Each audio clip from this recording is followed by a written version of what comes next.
Can't take it anymore. My mind's about to go to war. I need someone to save me from myself, to hear me cry when I call out for help. I blame it on the voices that are in my head, wondering if they'll ever be put to bed. Feels like I am close to reaching my wit's end, holding out, but I'm about to blow it up like a volcano.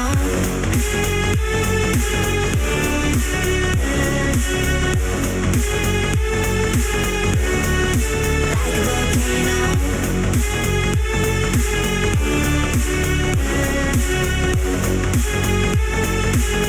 Blow it up like a volcano. What you do to me? Can't you see what it means when you set me free? What you do to me? Can't you see what it means when you set me free? Another day to lose control. There's a fire in my bones. My sight gets blurry, pushing back the tears. Should take a leap of faith and face my fear. I blame it on the voices that are in my head, wondering if they'll ever be put to bed. Feels like I am close to reaching my wit's end, holding out, but I'm about to blow it up like a volcano.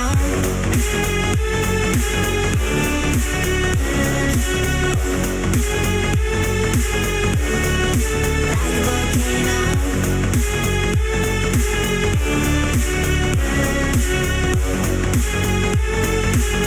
Blow it up like a volcano. What you do to me? Can't you see what it means when you set me free? What you do to me? Can't you see what it means when you set me free?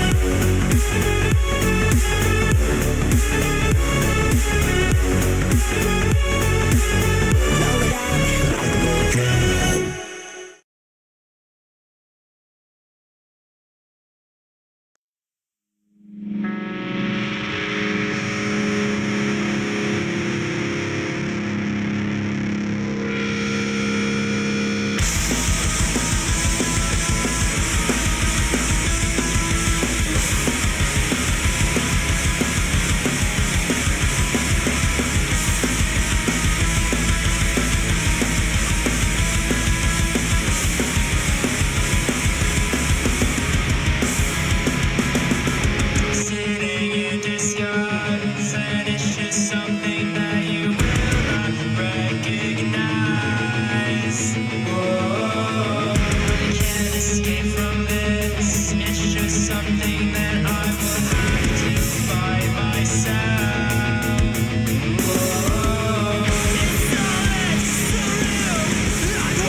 Don't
stay afloat if the world doesn't. I wrote a note to say I'm fine if you wanna leave, but I'll be better if the sun stays bright on me. I keep my head above the water when I go in. I hope I know I'll stay afloat if the world doesn't. I wrote a note to say I'm fine if you wanna leave, but I'll be better if the sun stays bright on me. Yeah. Better if the sun don't leave. Better if the moon and the stars they see. Better if the words to the song finally get sang along and the world finally shines on me. Better if you never even thought to leave. Better if the devil never noticed me. Better if the tears that I shed late at night in my bed added up to a cup of tea. One day we'll be up, I promise. Yeah, and look at me, mama, finally got design. Finally got you a crib, took you to Bahamas. Finally got all my other golden Rolex watches. Finally got me a place I could call my own dome from the songs that I wrote from home. Don't know where I go, but I know the road, cause I know I keep my head above the water when I go in. I hope I know I'll stay afloat if the world doesn't. I wrote a note to say I'm fine if you wanna leave, but I'll be better if the sun stays bright on me. I keep my head above the water when I go in. I hope I know I'll stay afloat if the world doesn't. I wrote a note to say I'm fine if you wanna leave, but I'll be better if the sun stays bright on me. I hope I don't.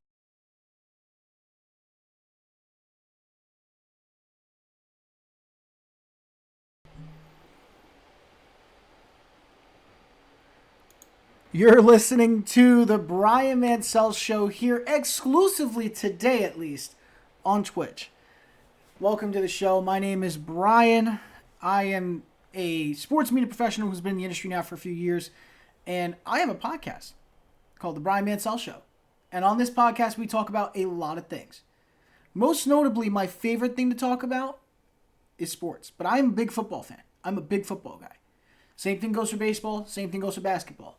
I do also talk about hockey and some of the other sports going on around the world. We got a lot to talk about today. As you guys can see on the topic window for today's topics, we're talking about the Lions and Packers last night. That Thursday night football game was intense. But again, for the wrong reasons, I feel. It wasn't very close, but the intensity from Detroit was there. We're going to go into detail more about what this loss means for both sides and how that's going to equate to the way the NFC North turns out. Damian Lillard is now a Milwaukee Buck. I never thought I'd ever say those words as a Milwaukee Buck fan, but he is a Milwaukee Buck. Full details on the trade, what this means, and are they now the title favorite, or the favorite at least in the East? We're going to do a quick recap through everything that happened in the MLB yesterday, on Thursday. What happened, because we have some things to talk about. The meltdown in Seattle by the Rangers are definitely going to be talked about. We're also talking about the weird stuff going around in terms of the game suspension last night between the Marlins and the Mets in the top of the ninth. That one has serious playoff implications, and we need to see how that's going to turn out. Early thoughts we're going to have now on the NHL preseason, because the preseason is almost over, I would say. We're pretty close to starting the regular season now. What it means for most teams, who's standing out, who's falling a little bit behind, and is there any positives or negatives? Or is there anybody who we feel really fell off in terms of title teams? Maybe did the Panthers fall off? Did the Golden Knights? Did the Lightning? We'll go through all that. The XFL and the USFL have merged together. They're going to merge and be known as the National Spring Football League. They have filed for that trademark, which means that is likely going to become their name. What does this mean now for the future of spring football? We'll be talking more about that. And finally, the final topic of the day, before we end the show, we're going to do the NCAA football Week 5 preview of the top 25 games going on. All the teams in the top 25, their games, what it looks like, what it means, who's on upset alert, who is in full control, who do you got to worry about? Could we have a serious shakeup in the top 5? We're going to talk about all that more today on the Brian Mansell Show. But before we continue, go ahead and let me know something in the chat if you feel that we are doing great today. How are you feeling on this great Friday morning? In the meantime, I am all coffeeed up. I am all breakfast up.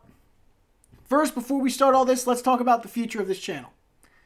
If you weren't here last night, I'm going to repeat my sentiments my sentiment about last night and the future that I see for this channel. So we'll start here.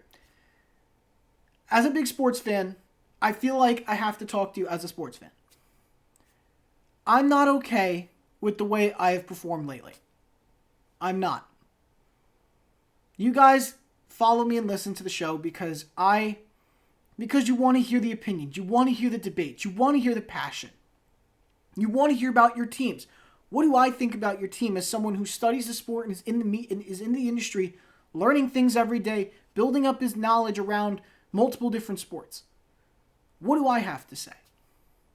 And for me to not be able to live up to that expectation after going about almost 2 months now in the dark with the podcast, it's not fair to you. It isn't. And it's not fair to me either. You deserve better. So moving forward, the intention is we're going to take this show and put it into overdrive. I was doing 2 shows a week. I wanted to do pre-recorded for you guys to have prepared to make it easier on me. But it ended up making it harder for me with a set time deadline.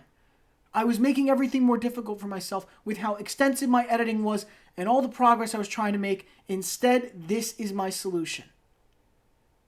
Every weekday morning from now on, at 10 a.m. Eastern Time, we're going to be doing a show.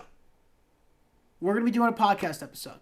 And not even that. We're going to have more extensive stuff in here. It's not just this. We have other things as well. Here's what I mean. We have plans in place to be able to have guests on for interviews and for discussion on some of the sports topics that we have on the side here. And in future shows, you're going to see even more. I'm going to have a call-in for you guys. We're going to try to experiment with that today a little bit. Allow some call-ins for our viewers. So those listening and viewing the show, you're going to be able to watch and listen to everything. It's a beautiful thing. You could call into the show and you'll be able to have a discussion with me about sports and give me your opinions and questions on the topics. And that's how it'll go. Because I want this love and passion. I want to hear it from you guys too. Because this show is meant for the average fan, for the passionate fan, and for the diehard fan. For everybody. That's what it's meant for. There is no one specific unique audience. All of you deserve a show like this. So, I'm going to give you that. Because you deserve it. With that being said, let's jump into the first topic today. The Lions and the Packers. So the first game here, calling it last night, had some moments. Some moments of fun. Some ambiguity.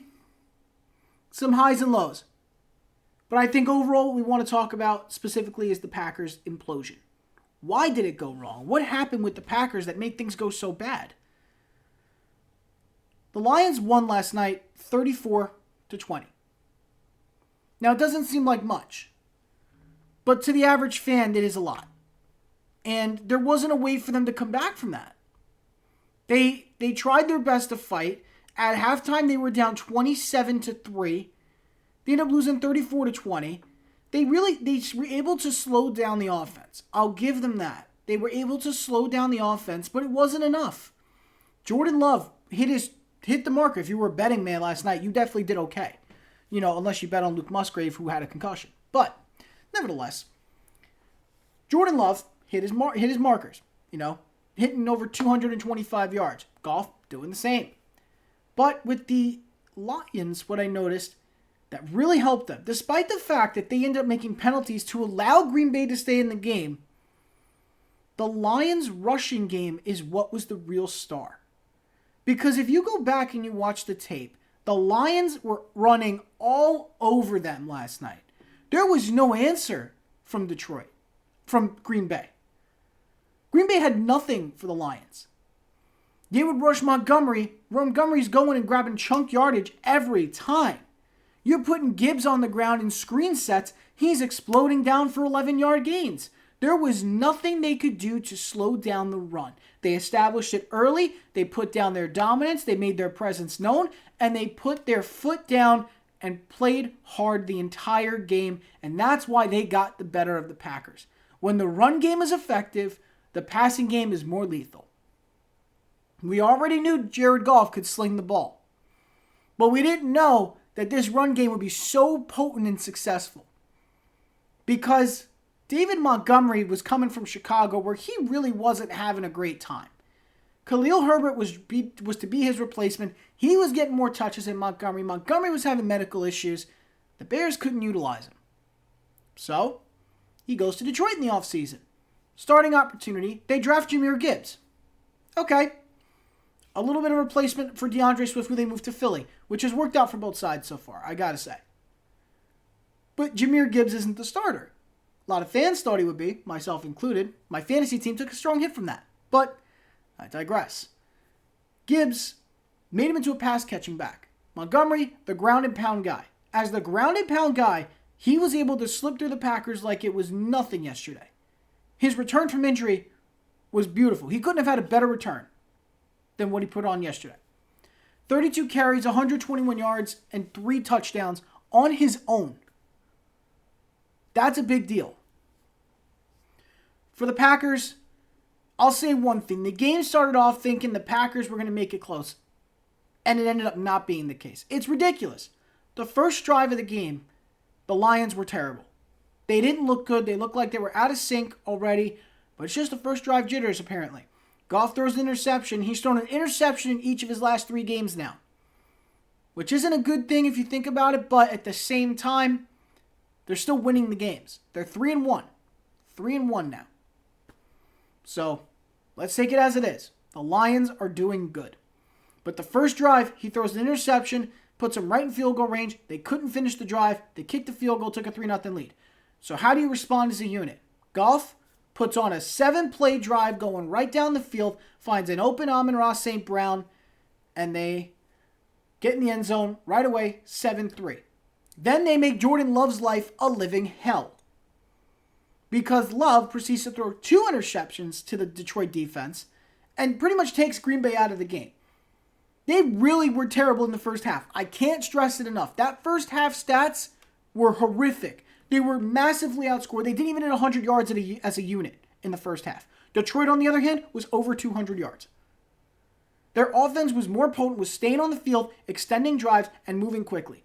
Green Bay was getting 3 and outs like left and right. They couldn't stop. They couldn't move the ball.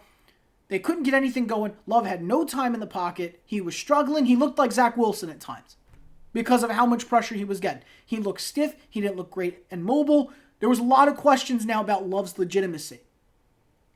I'll give him this. He's been able to hide it through the first 3 games. But in the 4th game now against Detroit, I would say his lack of experience is finally on display. You can see it now. It's out in the open. Everyone can see it. Jordan Love is a great player. A great personality. That cannot be denied. But Jordan Love may not be ready as a quarterback. I don't know why I'm saying this. I can't explain it. He's not bad. It's just he's having a hard time being a first-time guy. And I get it, because being a first-time quarterback isn't easy. It's not. It's one of the hardest jobs in the world is being a quarterback. People think, oh, you can just walk around, stay in the pocket, throw the ball. No, it's not that simple. There's about evading, reading linebackers, knowing when somebody's going to jump your routes, knowing when to advance from the pressure, knowing where every guy is rushing you, and having the presence and ability to avoid it and extend drives. There's a lot of elements to being a quarterback. That was only a few. It's one of the hardest jobs in the world, is being a quarterback. A successful National Football League quarterback. Plain and simple.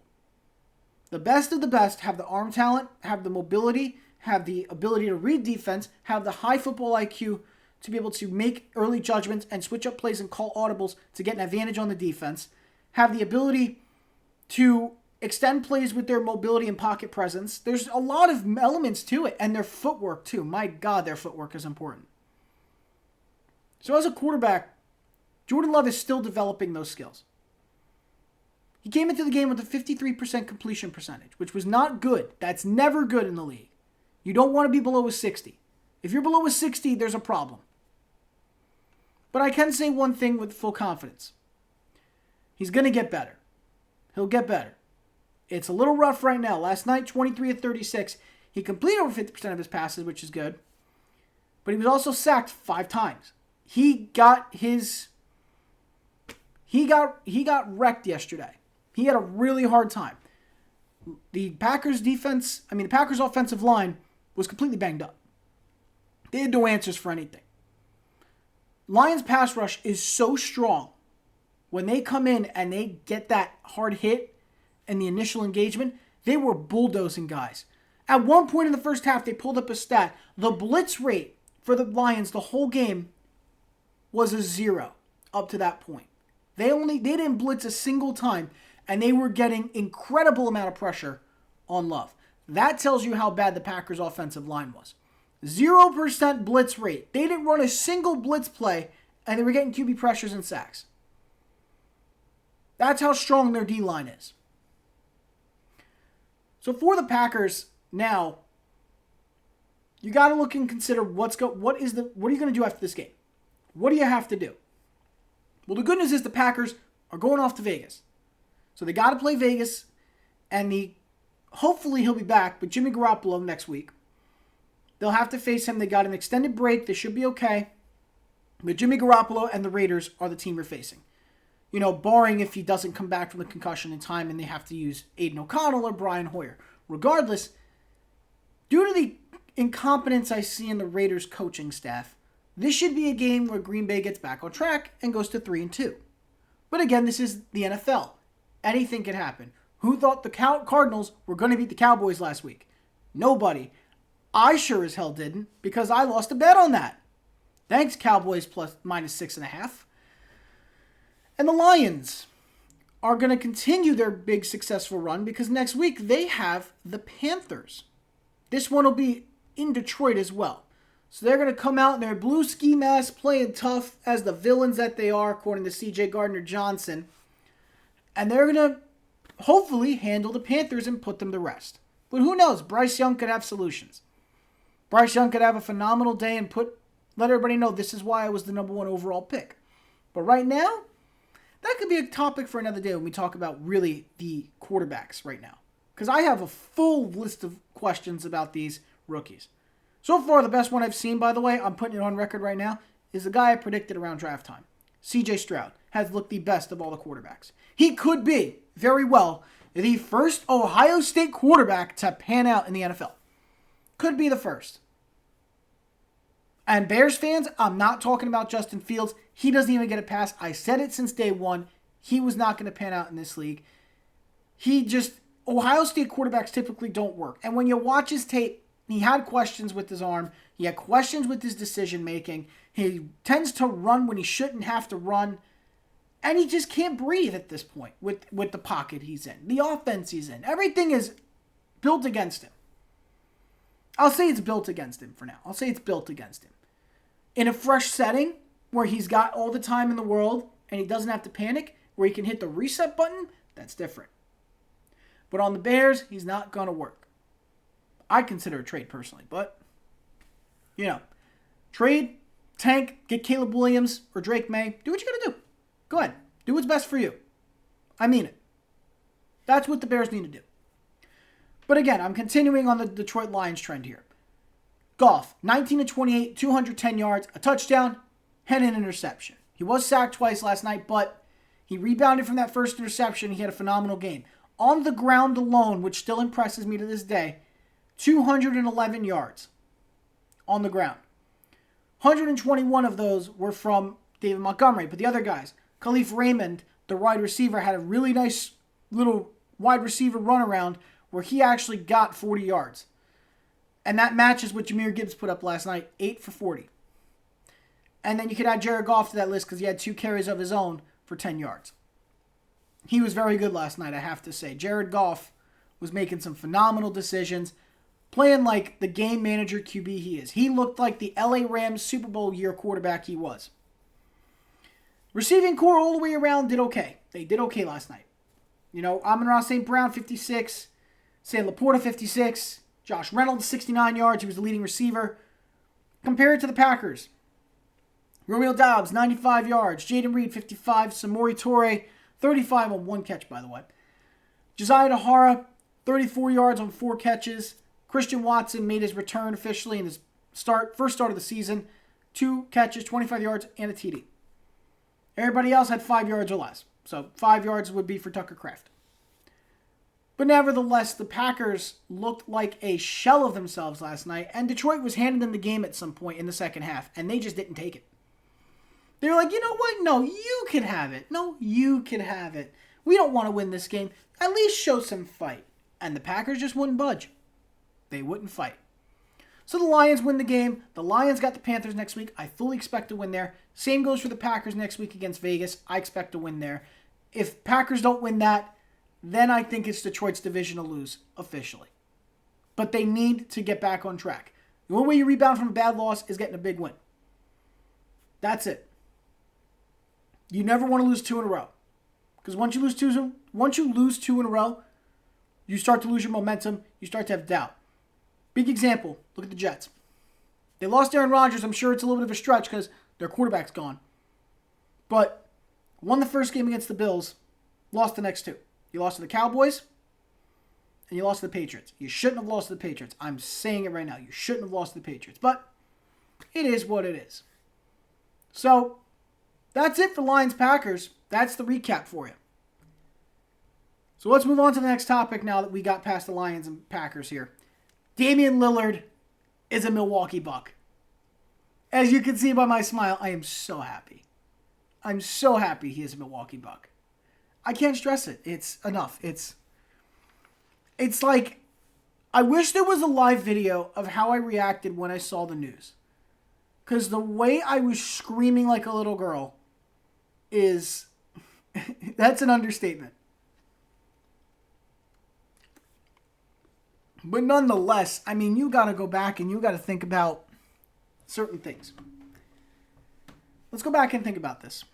So when I jumped into it, I immediately was saying, Damian Lillard, we're going to the championship. We're getting another ring. That's going to be 2 for Giannis. We made Giannis happy. We're going to win. We're going back to the finals, people. Hold your horses. We're going all the way. Don't even try this year. That was very stupid. It was very stupid of me. Because I didn't take into account the other teams and what their rosters look like. So, let me break it down. Because First Take broke it down yesterday, so I'm going to break it down now. The Milwaukee Bucks are a very good unit. Very good all the way around. Damian Lillard's now at point guard. You could shift Middleton to shooting guard. Because he could play the 2 or 3. You could flex him like that. I'd put him at the 2.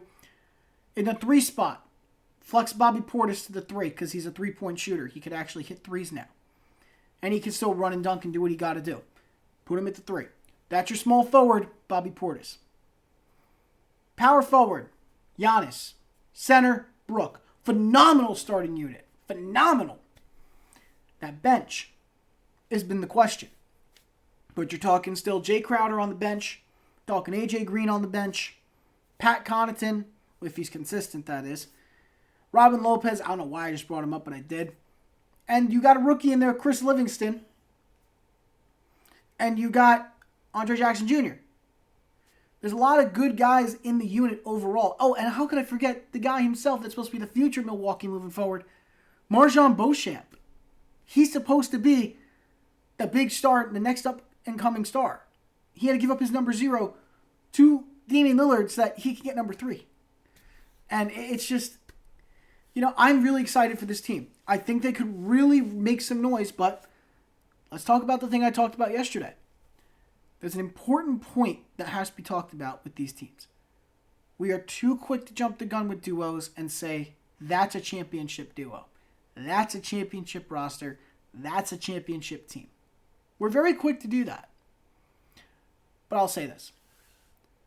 I do believe that in terms of championship roster, the Bucks are in a good place. And adding Damian Lillard just adds to that. I mean, let's call it what it is. The Damian Lillard acquisition was the best thing to happen to these Milwaukee Bucks. I mean, let's think of it like this. All right, the Blazers had no use for him anymore. They were ready to move on. That was it. Time to go. And I give full credit. I respect it. That's the decision you made. That's the decision you ride with. However, Lillard did want to come back. I want to make that point very clear. He wanted to come back if they couldn't get the deal to the Heat. And the Blazers owner and president was like, okay, you're not coming back. After all the mean things you said about us? No, you're not coming back. So Lillard's like, okay. He felt disrespected. He was shocked. But I don't blame him. This is an organization you gave so many years to. But he also did destroy them and their image and their brand online by being so vocal and open about going to the Heat. So with that, I feel that with the Heat, that with Lillard, I should say, with Lillard, him going to the Bucks is the best situation. He wanted to go to a situation where he could be in the best place to win. He wants to return and retire a Blazer when it's all said and done. But right now, he's in the mode he wants a ring. He's all ready to be a Hall of Famer. He's on the borderline. He's right there to be a Hall of Famer. A championship will give him that and guarantee it. And no better place to go right now than Milwaukee, who needed the scoring help after last year. I mean, you're talking about one of the best and most pure scorers of the game here in Damian Lillard. The things he could do as a player cannot be understated. He is phenomenal as a player. Shoot from anywhere. Right there you see it on the highlight. He can hit it from anywhere and make you pay. Step back. Lethal. Top of the arc. It's money. It's cash all the time. Damian Lillard brings something to the Milwaukee offense that they haven't had in a very long time, which is an efficient scorer to support Giannis. That's what was needed. Eric Bledsoe wasn't the answer. Drew Holiday, as much as I love and respect him, he was a catch-and-shoot three. He wasn't a in transition, make a move, take the shot three, off balance, goes in every time. He wasn't that guy. 42.5% from three last year from catch-and-shoot. I will say that. But with Lillard, the opportunities change and the offense opens up. Without Middleton last year, that offense was in serious trouble. Their defense, top 4 in the league, great. Their offense without him was 18th. They needed Middleton last year healthy, but there's no guarantee he's going to be the same player and he's going to be fully healthy this year. So they needed somebody like Damian Lillard to complement that and give them that ability to put up those points if they lose somebody. Because if Giannis can't score and they lock him down and he gets 10 or 15 points on the game, who's giving you your 30? Who's giving you the 35? Who's making up for it? Damian Lillard can make up for it. And that's all it takes. But let's talk about why this could backfire. This is how it could backfire. Look at the history of duos so far. I want to focus on that more. Duos in the league that didn't work. Let's start with the first trio. The Brooklyn Nets. Who, by the way, were also mentioned as a team that Lillard could have been traded to. Sorry, Brooklyn fans. It didn't happen. He went to my team. But Brooklyn had KD, had Kyrie, had James Harden at one point. Great three. Good duo at first. They never won a championship. They never even went to the final. They made it to the playoffs. Sure. Great duos can make a playoff. But they didn't win a championship, did they? No. They didn't. And that's the point. That's one example. Look at Phoenix. KD goes to Phoenix now. Last year. Immediately when he showed up, the Suns are the chance. The Suns are coming out of the West. There was no doubt they were coming out of the West. That's how the opinion was. They immediately wrote off everybody else and said that it was over.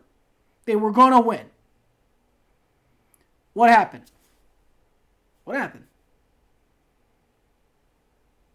They didn't make it. The Nuggets made it. And the Nuggets won the championship instead.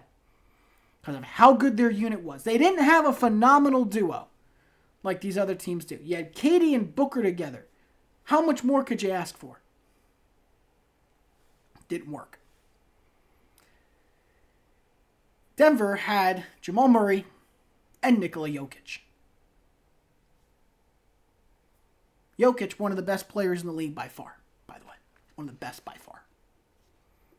Blows my mind every day when I watch him play. He is one of the best in the league, hands down. But let's also add this in. As great as he is, Jamal Murray as your guy doesn't make a eye-popping duo. It doesn't. Because his injury history was the concern. He's never been an All-Star nominated. Never made it on All-NBA team. He's not even a top 5 guard in the game. But he's good at his job. He's good at being a point guard. He makes it work for them. Jamal Murray does great for the Nuggets. He does what the Nuggets need. He does what Malone needs. He does what Jokic needs. It works for them. You don't need 2 stars to make it work. You need a solid player who can contribute to the game well and put up big numbers when needed, and one major all-star MVP guy. That's all you need to win a championship. That's it. Those 2 guys together won a chip, and they didn't have the best unit. They didn't have the most complete unit, and they were fine. They went all the way and won over the Heat with no issues. We'll talk about another duo that's underrated. It's Butler and Adebayo. Made it to 2 finals, right? With the 2 of them. Didn't win either one. They lost to the Nuggets last year. And then 2 years prior, 2 or 3. We'll say 3 years prior, they lost to the Lakers in the bubble. Because it was Lakers, then Bucks, then Warriors, then it was back to the Nuggets. The Heat 2023 and the Lakers in 2020. Both of those matchups, they didn't win, but they had a good duo formed. And they made a couple finals. That's great. They didn't finish the job. That's fine. It just still needs to be stated that they didn't finish. So we can say all we want about duos, but that doesn't mean that the all-star duo is going to work out. Let's add in one more. Late last year, at the trade deadline, Kyrie was sent to Dallas. He goes to Dallas to play for the Mavericks with Luka. Yes, he was injured a little bit, and he was still getting the hang of things. It was late in the season. But immediately people said, oh, they're going to be going from the bottom to the top. Immediately with Kyrie and Luka. I was guilty of that. I said it myself too. Just like I'm saying, I went crazy saying the Bucks are going to win a championship. They didn't make the playoffs. The Mavericks did not make the playoffs last year. I don't know if anybody knows that. They didn't make it. So the Mavericks didn't make it. Now they got a full season with Kyrie and Luka. We'll see how it goes. Because he signed to stay there in Dallas. I want to see what it looks like in a full season. It could be different. Who knows? But that's a duo that could work, but didn't work last year. But one that does work now, I will mention. They didn't win a championship yet, but it does work. And it will work. Jaylen Brown and Jason Tatum on the Celtics, they work. And this is where I'm going with this. I love and respect my Bucks more than anything in the world. But they are not in the place to be a champion. They still aren't. I think there's still a team or 2 in the East who could really make their lives hard. For names, I'm going to drop you a name. I'll drop you a couple, actually. We'll drop you a couple names. The Celtics are one. Because I think overall as a roster, they're very good. And I still take issue with what Kendrick Perkins said yesterday. I still take issue with it. Saying that Kristaps Porzingis has to be like an anchor for the team. No, he doesn't. Porzingis does not have to be an anchor. You just got to be the third guy. You're the third guy. You're good. It doesn't matter. Just give us 15 every game at minimum, and you're good. If you average 15 as the third guy, congrats. Your team is going to the finals. You're good. That Celtics team is so well coached. It's unfair. 2 back-to-back coaches that did really well with the team. Now, to me, I am fully on board with saying that the Celtics are going to the championship again. They're going back to the finals. They're going to get their revenge and find a way to win it. I'm okay with that. I'll add in the Heat, too. I think the Heat did lose a lot, so I think they're just a touch behind Milwaukee.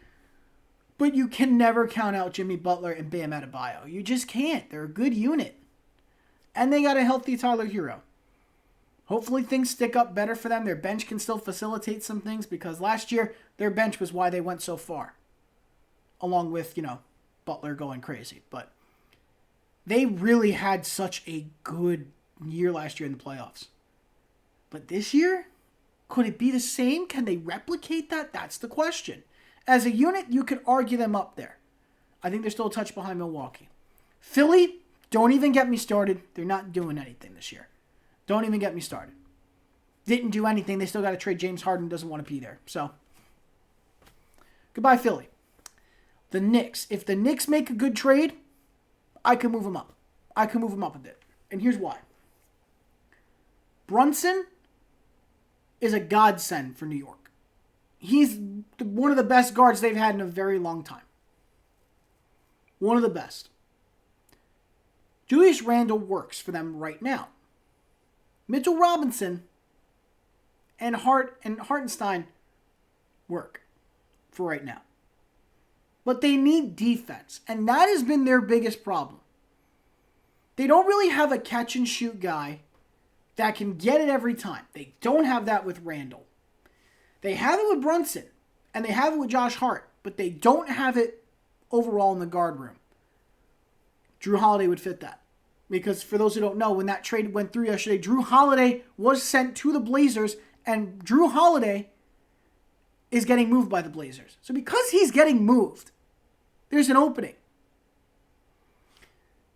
The Knicks need to get involved here. New York has to get involved. Imagine the defensive lockdowns you could have to lock down some of the best guards in the East. You get it with Drew Holiday. That's needed for the Knicks. You need the defense. But to still have a guy who could shoot over 40% on a catch and shoot, that's beautiful. Have Drew with Brunson together. You still have Hart. You still got Randle. And you still got one of Robinson or Hartenstein. It's beautiful. It's exactly what you need as a unit. It's going to make the Knicks so much better. I mean that. It's going to make them so much better. But again, I'm not the owner of the Knicks. I don't make these decisions. This is what they need to do. At least that's what I think. But the Knicks have the potential to be fighting with the Bucks there in the East. They have the potential. I'm going to count out the Cavs for now, but they do have the ability to come in and hit hard if they overperform. Right now, if they just perform where they are, they'll be like 4th or 5th in the East. If they overperform, they're going to be in the top 3 by far. And they'll be making a hell of a fight in the playoffs. So I wouldn't write off them either. So the names to watch for Milwaukee in the East would be Cleveland, if they get hot and overperform. The Knicks, if they make a good trade and improve their defense and catch and shoot ability. The Celtics, because they've continued to have a really good unit and bolstered up stronger on their bench. And the Heat, because of how much success they've had in the last 3-4 years. That's where I am, personally. So no, I'm going to take back what I said yesterday when I said that Milwaukee was winning a championship. It's not guaranteed. They made one major trade, and we've seen so many times where all-star duos fall apart. And they don't do well, and they end up not winning a chip. But if the entire unit stays healthy and they play to their potential, they could definitely win a championship. I'm not going to guarantee it, though. But they definitely can. So I'm walking back my statement of them getting an automatic ring. They're going to have a lot of fighting to do in the East, but they definitely look like a front runner. That's what I will say. And that's my thoughts on the Damian Lillard Bucks trade. Let's move on now to baseball. I want to talk about the MLB real quick. My thing with the MLB, there were some games yesterday that, they're in a race right now for the postseason. We're in the final stretch of games. Today's Friday. You've got the next 3 days to book your spot in the playoffs. The next 3 days. So every game is important. So let's talk about some of the most important ones from yesterday. Let's start off with one of my favorites personally that I was watching very carefully. I was all over the Diamondbacks game. As you see, I'm wearing a Diamondbacks hat, so we'll talk about that real quick. The Diamondbacks game that I was watching, they didn't look too good. They didn't look too good. They just needed a win. They needed to beat the White Sox to clinch their wild card spot. They didn't do it. They lost. They lost to the White Sox 3-1. And now you've still got the door open for other wild cards to make something happen. So now you've got to watch for something with these Diamondbacks. They're a really good unit. And they could definitely make some noise. Are they going to go to World Series? No. Arizona's not a World Series team, but they're a feisty team. They're a hard-out team. That's how they are. But one thing I do want to bring up is if you look at the wild card standings. Let's talk about the wild card standings right now. At the moment from just yesterday's games. Arizona's got a 1.5 game lead. If they were to drop the next few games and the Marlins and the Cubs come in and they start going on a big win streak and they close out strong and Diamondbacks lose out, Diamondbacks will be out of the playoffs. They really need to win these games. One more win and you basically got it. One more win and you close it out. And you're good to go. That's it. One victory. That's all you need. So now they have to change that today. They have to get a win to stay in this thing. That's it. Plain and simple. A big win will help them. Now, let's talk about another thing that happened on that game. So, actually, I take it back about the Diamondbacks. Tonight, they have a big matchup against the Astros. And trust me, that's a big series because the Astros are trying to secure the division. But they're also stuttering and stumbling and having issues. They really got to figure things out. Couple glancers you'll see around the league we'll do real quick. The Yankees and Blue Jays faced off yesterday. Blue Jays blanked them 6-0. Wasn't even close. I'll also talk about the Athletics and Twins because I don't know why, but the Twins are a playoff team. They did win the Central. But they lost to the Athletics yesterday 2-1. They got nothing to lose. Why not? You're not going to get any better seeding. So, they lose to the Athletics 2-1 yesterday. Not a problem. Still the worst team in baseball. Now, the White Sox game we already discussed. Let's talk about the Royals and Tigers. Tigers did beat the Royals yesterday 7-3. Both teams out of the playoff contention. But Miguel Cabrera hit his 511th home run. And he ended up sweeping the Royals. The Royals are now swept by the Tigers. That team has a lot of potential down the line. Those Tigers are something fierce. I like what they're putting together. Cardinals and Brewers. Brewers secured the NL Central already. They're in full control, but they continue their dominance. Beat the Cardinals yesterday 3-0. Pirates, Phillies. This one. The Phillies already clinched their wild card spot. They're good. They're secure. There's nothing that could change that. But one thing I will say, losing to the Pirates isn't necessarily fun. And there's a specific moment I want to go over because to me it's one of the funnier moments I have seen in my lifetime. I got to pull up a clip from what happened in the game because this is something that needs to be discussed. I have an absolute issue with things that happen sometimes in these games.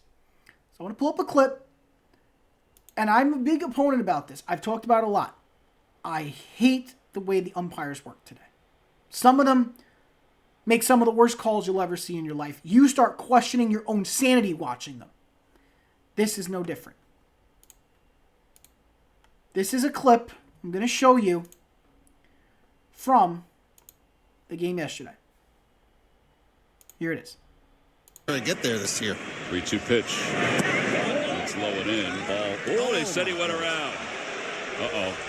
He's going to be out of this game if he keeps this up. He is out of this game. I got to tell you, naked eye, he did not swing at that. Dusty's going to stand in.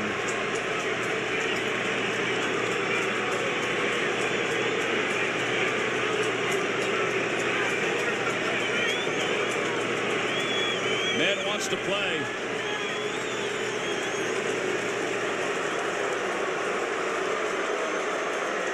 It just seems like every single time he is on the bases or behind the plate, there's always an issue. It's almost 100% of the time. Somebody's getting a souvenir.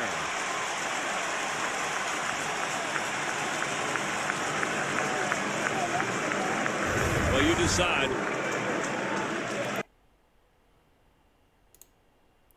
That's all that needs to be seen. That's it. You see it right here. Clear as day. He didn't go around. 5 He He didn't even cross that plate. And Angel Hernandez said, you swung. You swung. Not even close. Not even close. That is 100% a ball. He didn't swing. The Phillies early. This was his third at-bat of the game. Second at-bat of the game. He walked the first time. He gets struck out here in the third inning. Phillies were going to lose this game 3-2 to the Pirates after trying to stage a late comeback. But this is the exact thing I'm talking about with umpiring. Bryce Harper was completely right to react this way. I want to specify that. He was completely right to react this way because that Angel Hernandez has had so many bad calls, you got to question how in the world does he still have a job? And everybody asks this every year. Every fan has asked this since the beginning of time. Why does Angel Hernandez still have a job? Why is he still umping in the MLB? These are real discussions you gotta have. And these are problems I have. Because there's gotta be some kind of accountability for these mistakes. Suspensions, fines, whatever it is. Send them to ump school. I don't care. Whatever it's gotta be done. You can't have this continue to be a trend. It's affecting games. Big time. I mean, there was in the game the night before on Wednesday. If you guys saw that too, in the Marlins-Mets game, which we'll get to in a bit, there was a strike thrown also to Jake Berger, except it wasn't a strike. Jake Berger was thrown out of the game for giving a look on the call. I wish I could find the clip somewhere to show you this. I have it. I have the clip, people. I'm going to show you it to understand how bad umping has gotten in this league. Very bad. Here's the clip. 1-2 coming. Got him looking. Side retired. And Berger has been ejected by Ramon DeJesus. 1-2 We're coming. going to show one more time. So this is the situation. It's 2-2 in the game, right? 2-2. Bases loaded. You need a win to basically keep your hopes alive in the playoffs. This is a big pitch. If you take a ball here, it's a 2-2 count. You got to wait for the next pitch. Your hopes are alive in this game. The pitch is on the way from Bickford. And when it hits the plate, or when it hits the mitt, it is off the plate by far. Where my cursor is right now, that is where the pitch was. Right here. As it hit the plate. Ends up in the mitt here. He tried to frame it. The frame was terrible. Got him looking. And he Side calls it a retired. strike anyway. Berger's pissed. He throws his helmet down. Immediately ejected. And now the manager has to run out there to save the day. Accountability. That's what we're talking about. Accountability for your actions. There is no accountability for the actions here by these players. There's no accountability. I should say for these umps. There's no accountability for these umps. They make them all the mistakes they want, and then it just brushes over. Like nothing happened. Got to do something about it, MLB. You got to do something about it, because it's going to be a continuing issue moving forward. Can't do this. You want to lose your fans? That's how you lose your fans.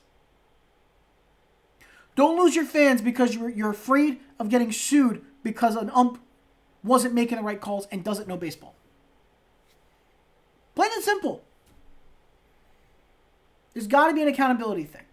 But I do want to continue on that trend of the Marlins and the Mets from yesterday. I'll get you guys the full story on that one. The Marlins and Mets yesterday, the Marlins were up 2-1. And at one point, they had one inning left to play. They went into that inning down 1-0. It was a big game going on. They needed something to win. They needed a rally. They got the rally they needed. They tied the game at 1-1. Then they took the lead at 2-1. And after rallying, they go into a rain delay in New York. The ground staff, the grounds crew, doesn't even look like they're doing their job. The grounds crew is laughing at it. I don't get it. They're taking photos. They took photos yesterday on the field. Like, come on. You want to play a baseball game, take care of the field. You could have got past the rain and fought through it for another half inning. Instead, they dilly-dallied the time. They took their time. They didn't have any urgency. And guess what happened? The rain came down harder 2 hours later, to the point where they still wouldn't call the game. They still wouldn't suspend the game. It took the ownership to come down there and the general manager of the Marlins to come down, get in an argument, and finally MLB called it. And now they're going to make up the game on October 2nd, on Monday, 1:10 Eastern. So we literally could come down to the last day of the season being that one inning, determining playoffs. It's very likely that could happen. It's down to the very last inning, and that's going to be on 1:10 Eastern Time, October 2nd, Marlins Mets. Quite literally. It's very annoying. It's very annoying. Now this is what I will say. If I were the Marlins, I would be pissed. I would have loved to have gotten this game done quickly and finished through that last inning. But unfortunately, the Mets had other plans. It was just terrible, terrible, terrible all the way around. I can't say anything else. Speaking of terrible, the Red Sox yesterday did lose to the Orioles 2-0. Now, they're on a little bit of a slide right now, but it doesn't matter because Boston's already eliminated from the playoffs. But I do want to bring up something that's also important from that game. Because in that game, a lot happened. And when a lot happened, I will say... So for the Orioles, this was a big game because they needed to secure the division. And a win against the Red Sox would do that. They just needed a win. And the Red Sox were on a bit of a losing streak. They had been winning games, the Orioles. They wanted another good one. They ended up getting it yesterday. But this moment right here is what I love about sports.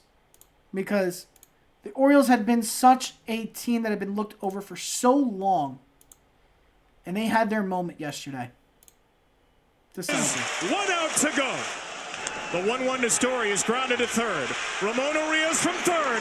The Orioles have done it. Go crazy, Baltimore.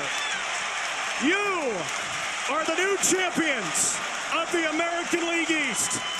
This Oriole team, they have been through so much. 2 years ago, 100 losses. 2 years later, 100 wins. And the road to the World Series in the American League will run right through Baltimore. And that right there, people, is what I'm talking about. Baseball. It's romantic sport. The Orioles, 100 losses 2 years ago, had 100 wins now this year. And with those 100 wins, they officially clinched the American League East. Now, all they have is full control at this point of the entire American League playoff run. They control their destiny. Every step of the way. I think the only place they don't will be in the World Series if the Braves make it. But they win the American League East, beating the Red Sox 2-0. Phenomenal game from the Orioles here. Couldn't have happened to a better organization. I'll say that. It couldn't have happened to a better organization.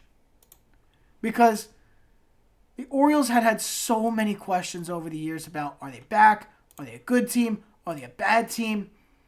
You know, because you start out the year and you see these guys playing well and you're questioning everything. You're seeing, okay, they started really well out the gate, but can they sustain that success? That's the big question. The Diamondbacks were one of those teams early.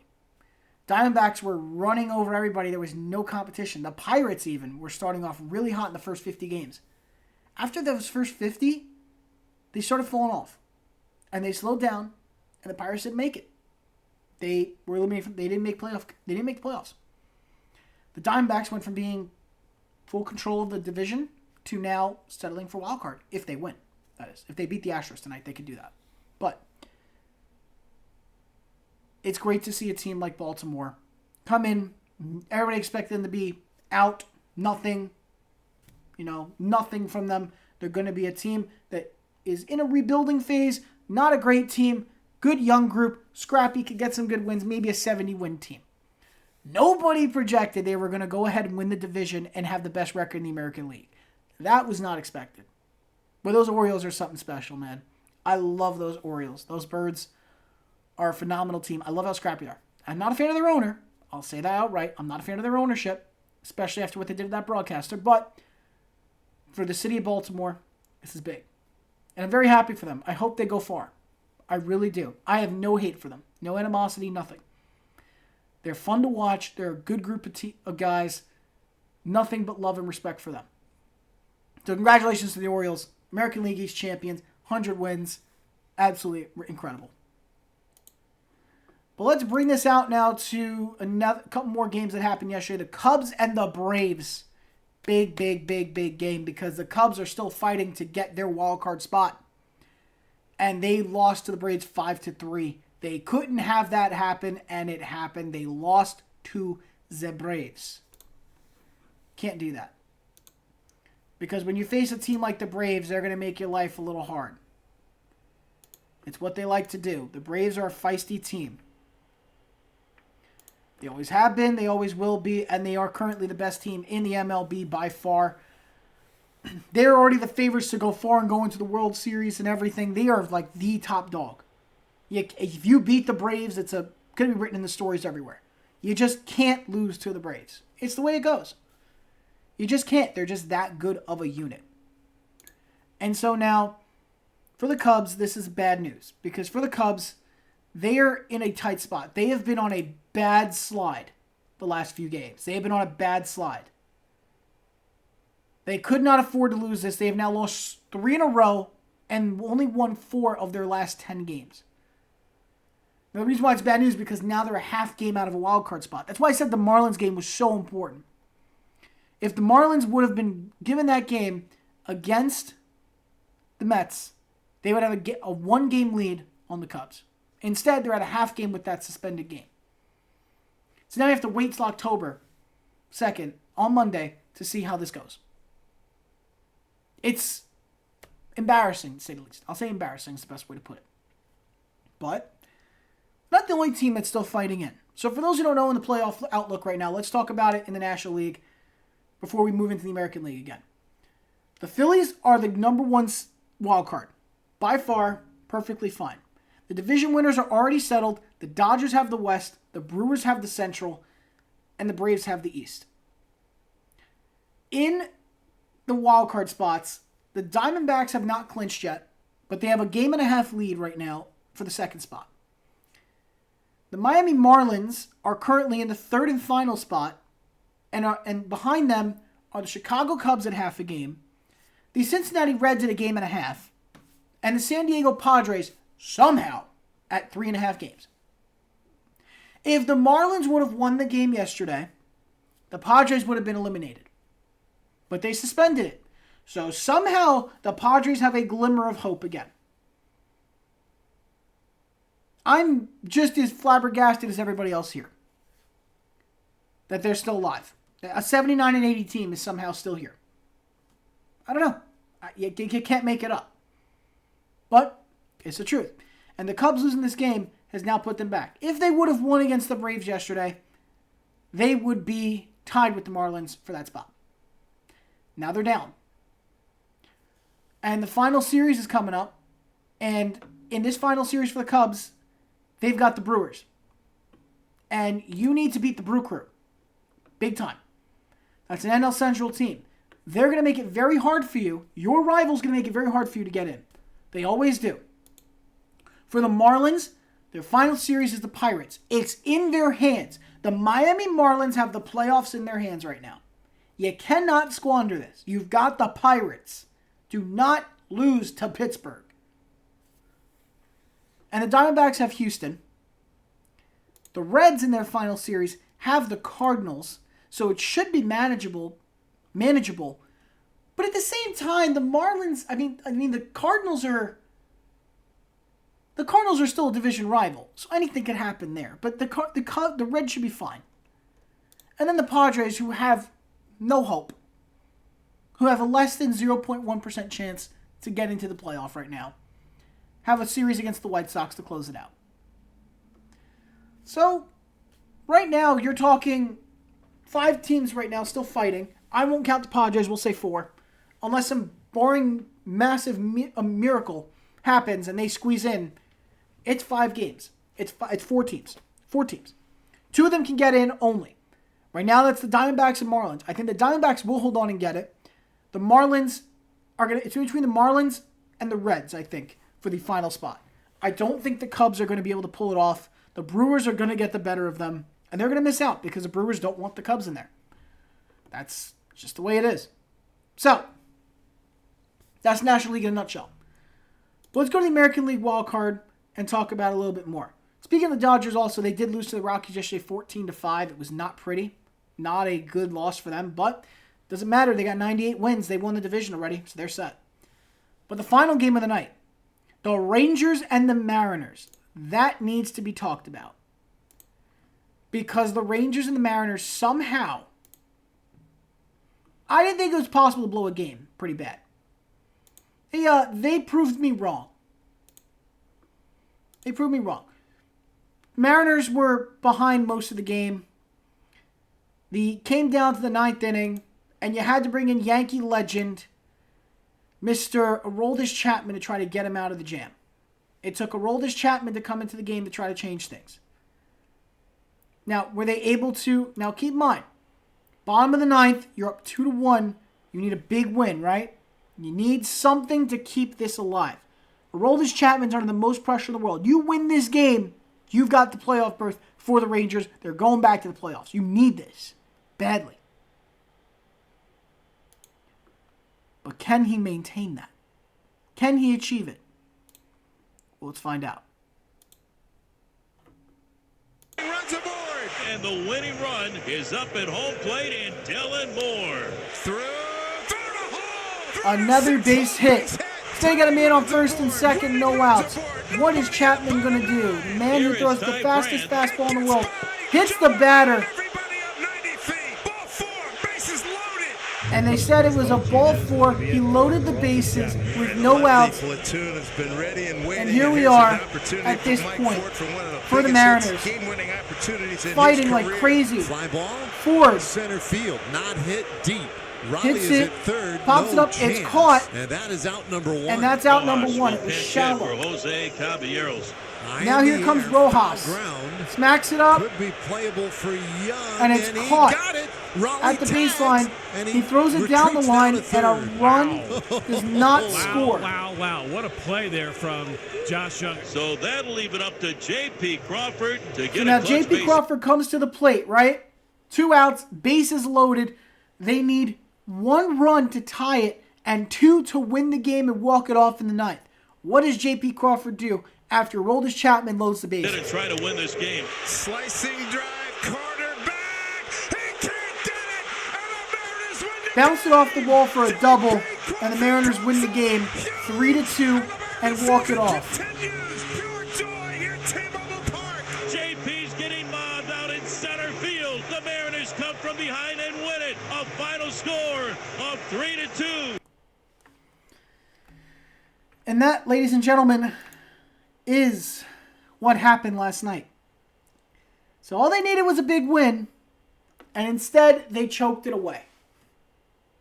They choked it. Big time. Big time. Aroldis Chapman continues to be single-handedly the one man who could sink your team. Continuing a trend from the Yankees. Because I've seen it with the Yankees and without the Yankees. He is just a different kind of player.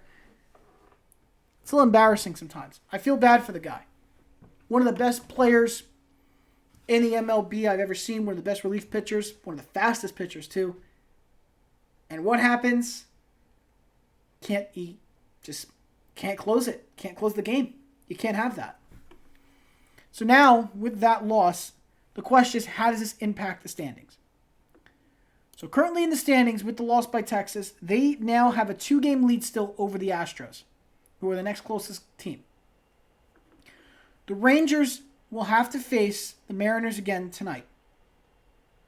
If I'm correct, this is who they close out against. The Rangers close out their season in a 4-game set against Seattle. They already lost the first one. Now Houston has a 3-game set against the Diamondbacks. And the Mariners, who are also in playoff contention, are 3 games back.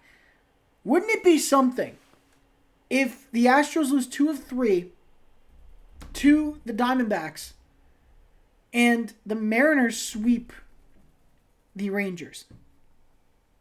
Because if they sweep the Rangers and this all happens, Seattle wins the division.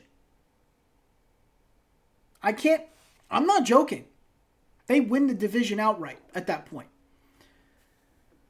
But here's the main thing. We're going to focus on the wild card more than anything else. The reason why this is a big deal is because technically 4 teams are fighting for 3 playoff spots. We have the AL West, which is between the Mariners, Stros, and the Rangers. But in the wild card spot, only one team secured it. And that is the Tampa Bay Rays. With 97 wins and a 10-game lead in the wild card, the Rays are in the playoffs as the number 1 seed in terms of the wild card. But the Blue Jays are the other team. And they're currently in the number 2 spot. They haven't secured it yet. They have not secured it yet. I will say that. They haven't secured it. The Mariners are 1 game out from wild card spot. And the Astros have that final wild card spot. So let's talk about the Blue Jays for a second. The Blue Jays are going into their final series against Tampa Bay in a 3-game set. If you lose to Tampa Bay and you lose that series, the door is open for the rest of that AL West to get in. The Blue Jays only have a 2-game lead on the Mariners. Mariners win their series, and the Astros win their series, and the Blue Jays lose their series.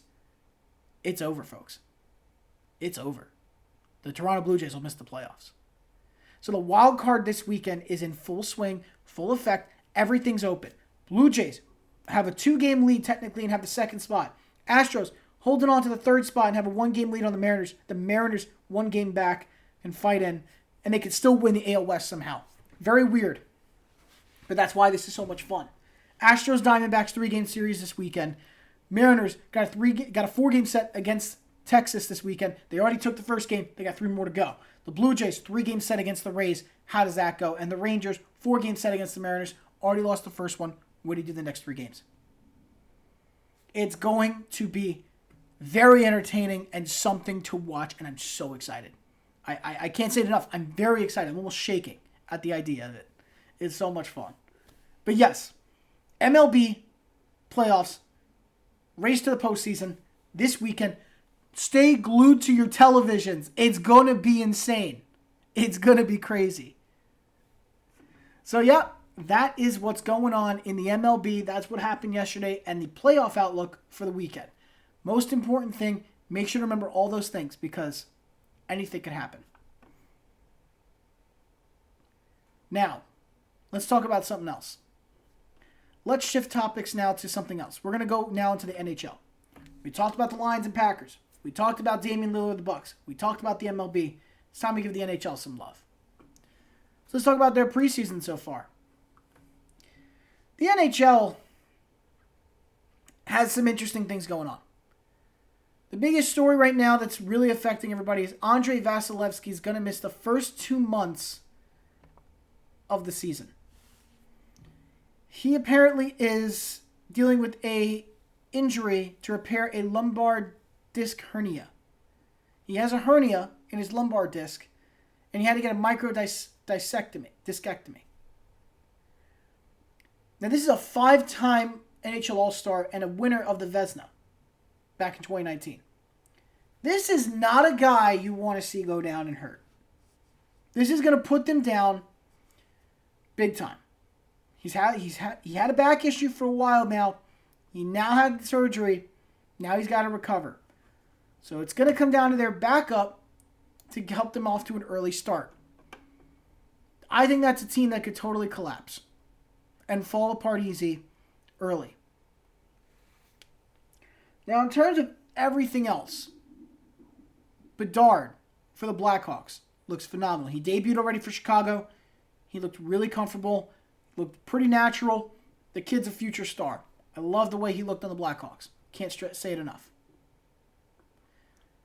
In terms of everybody else so far, and what I've seen, what's been nice and what hasn't been good, the Sabres look okay. The Sabres look like a tough team this year. They really do. I'm watching the Sabres closely. Buffalo could be a team that sneaks into the playoffs for the first time in a while. And in terms of everybody else, Ottawa looks okay. Devils look good. Penguins look okay. The Hurricanes, as always, look good. And I'd probably say the Caps. The Caps are okay. But in terms of everybody else, I'm already seeing a little bit of a fall off for some other teams that I'm a little scared for. So I'm a little nervous for the Rangers. Not going to lie. I'm a little bit nervous. You got a new coach in there. It's going to be a little bit conflicting. If you're a Rangers fan, you have the right to be nervous. Because I didn't think they needed to get rid of Gallant. I'll say that very clearly. I really didn't think they needed to, but they did. And now they basically tried to put a Band-Aid over a wound that didn't exist. And then there's another wound that's open that's now still bleeding. Is how I feel about the Rangers. There was something opened up in their lines. Their scoring ability and their deeper lines were not happening. And I don't think that issue was solved. And it's going to continue to be an issue this season. I wouldn't be surprised if the Rangers missed out. I wouldn't be. The Red Wings always look competitive, but then always collapse. It's the way it always works with them. But could this be the first year they put it together? I still don't think so. I think they could fight for a wild card this year, but I don't think they'll get it. But they'll be very competitive. The Bruins, they'll be okay. They'll be okay. They're obviously not going to replicate what they did last year. They're going to be a lesser team, but I think they're still a playoff team. I think they still are. And in the West, what I really want to talk about with those teams, the Coyotes. Those Coyotes, I'd keep an eye on them. They were not a good unit last year, but they look half decent right now. They could be a little bit sneaky, like a sleeper team that could take some tough games from you. Not a playoff team, but they're going to be one of those rough teams that give you a hard time every time you face them. Winnipeg looked great out the gate, so did St. Louis so far. But I'm really keeping an eye heavily on those Ducks. Can Anaheim, of all teams, finally get things going and win? Go to the playoffs. Can they do it this year? Will this be their year? That is the question. Vegas, I don't think is going to go back-to-back. I think they might have a slight fall-off. A slight. And slight would mean they just don't go back to the Cup. The Cup final. I think the Oilers are really in a good place so far. Let's see if it continues on that trend. The Kraken. I love the Kraken. I can't lie to you guys. I love Seattle Kraken. A lot. That's another team I think could be really good and really sneaky. In the sense of like they could go far. They could make it to the Western Conference Final and raise a lot of hell on the way. The one team I would say probably will have a fall off this year, I'm calling it now, I'm thinking the Minnesota Wild are going to have a significant fall off. I don't think they made the playoff this year. I'm not sold on them. I think there's a little bit of weakness on their, I would say on their defensive side. I think there's a lot of work they still have to do back there. It's not as good as people are making it out to be. Minnesota's going to have a liability there, and they're going to lose some really good games they need to win. And in terms of who's going to be the worst team this year, I really couldn't point it out to you. I want to say Philly, the Flyers, but you can't go off whatever happens in the preseason. You just can't. If I'm going off rosters, I'm thinking Columbus is in the conversation for sure. And probably Philly in terms of the East. In the West, Nashville looks like the worst so far in the postseason. I mean, in the preseason. But I don't know if that's going to translate over to regular season. If I was going off the rosters built right now, I'd probably say the Canucks. I think the Canucks are still the worst in the West. Again, things can change. I still think they're probably the worst. The only other team I could argue, maybe maybe San Jose. Because the Sharks really didn't do anything that makes me go, wow, oh my gosh, they're going to really fight this year. They didn't really do anything this offseason to make me say that. And when you don't do that, you look like a team that's just very passive. You don't really care. You don't want to win. And when you don't take that care and time and need and put that effort in and fight for it and make those deals, it sends a bad energy to your team, it sends a bad message, and it's going to affect their play on the ice. So you need to be careful. And I think San Jose made a mistake there, and that's why they're probably going to be on the lesser end of the Western Conference this year, significantly. So that's what I think so far. I mean, in terms of players, the usuals are probably going to do really well. McDavid probably going to be phenomenal. Crosby's on his last legs. We'll see how that goes. Same with Ovi. But I think Ovi's got a few years left in him. He's going to try his best to break the record, one of Gretzky's records, which if he does, kudos to him. If he can beat the Great One, it's something. It's a miraculous achievement. But I think the one team I'll say to keep an eye on as a sleeper this year, because we always talk down on them all the time and make fun of them because, they are just like the ugly team or whatever you want to say. Like they don't really have success often. I'd say the Toronto Maple Leafs. I think the Toronto Maple Leafs are a good team. I don't think they're as bad as people make them out to be. I think all the years of torture and laughing are going to rebound finally. I usually never say this about the Canadian teams, but I think they look phenomenal. And that they're going to be ready to fight this year. They're going to fight hard. And they're probably going to go a good distance. That would be a team to watch. They finally won their first playoff game in God knows how long last season. And, their first series, I should say. They won their first playoff series in God knows how long last year. It'd be nice to see them change that up this season and extend that. Maybe go to an ECF, change things around. It'd be nice. So, who knows? Maybe they won't just win one this year. They'll win two. Who knows? Maybe they can make it to the Cup. But what am I saying? I'm getting ahead of myself. The Canadian teams haven't been there in a little bit. In a couple years. So, who knows? We could have that change. We may not have that change. Whatever it is, I'm here for it. I just wouldn't sleep on Toronto. That's all I'm saying. Don't sleep on Toronto. But that's so far my look from what I'm getting out of the preseason. Bedard looks good.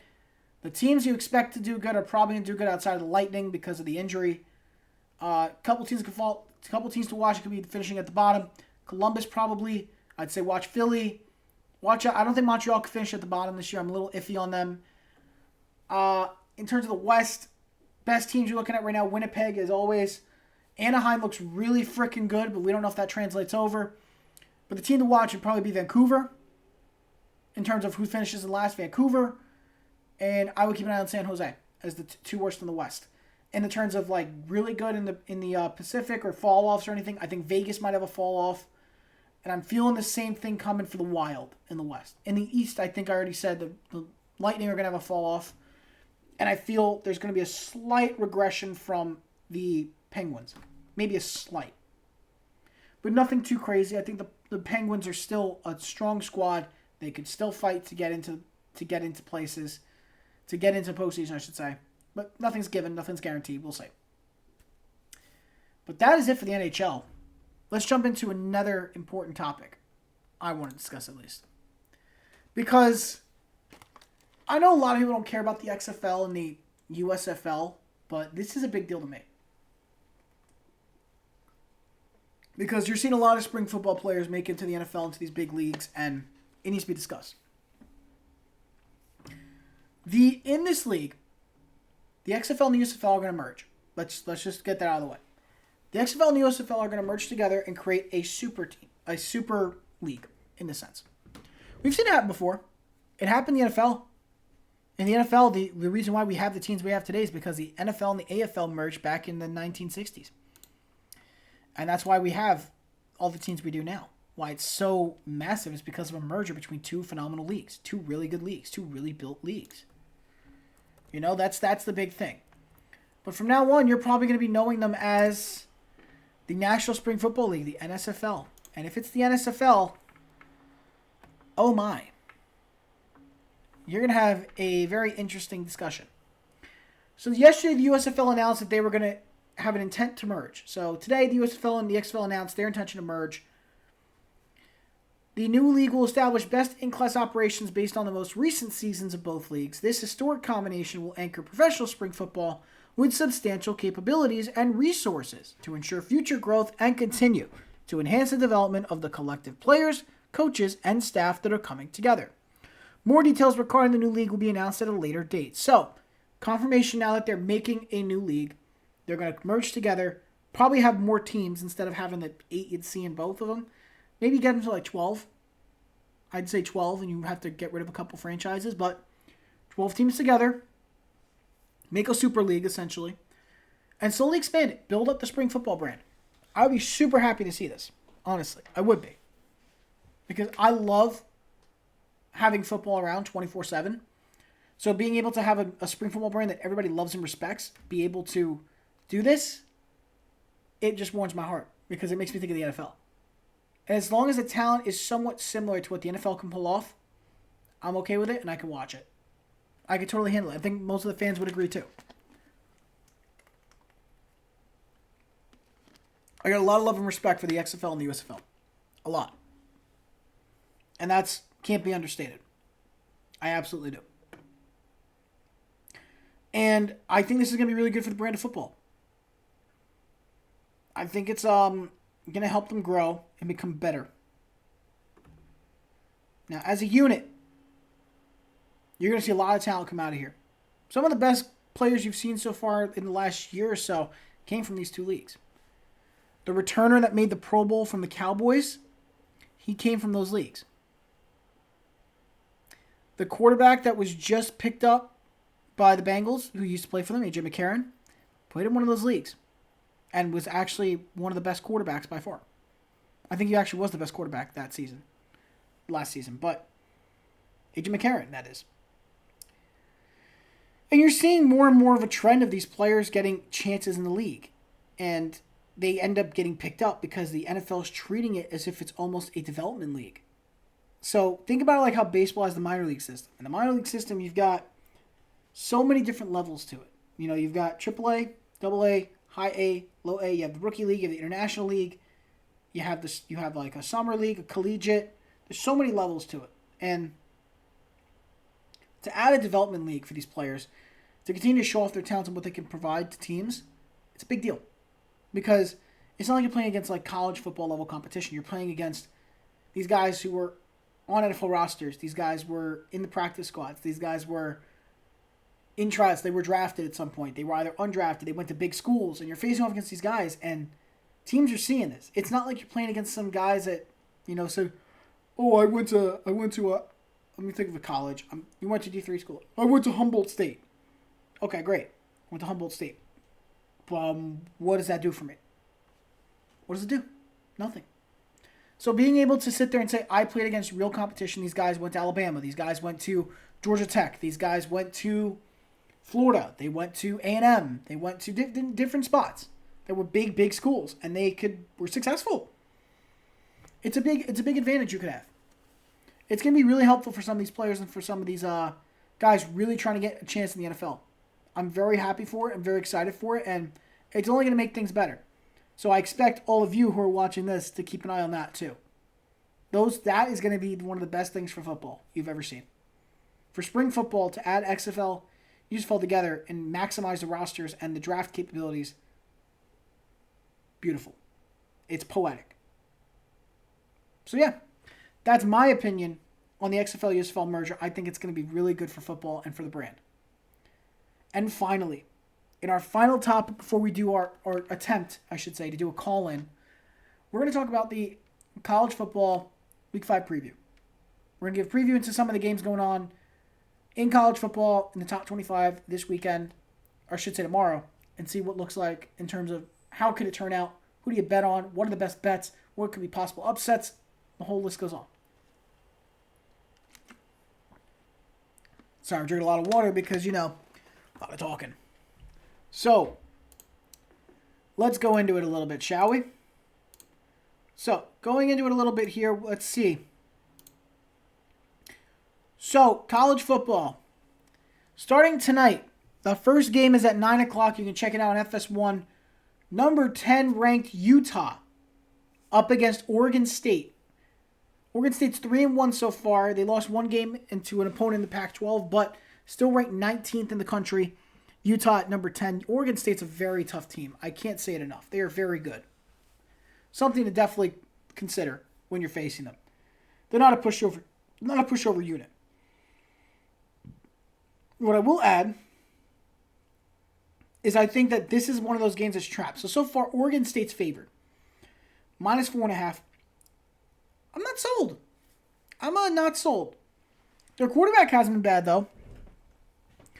DJ Uiagalelei is the former Clemson quarterback. He transferred to Oregon State. He's playing really good football over there. But does he beat Cam Rising and the Utah Utes is the question. I personally think this is a hard bet game. You're better off going over-under on this, which is 44.5.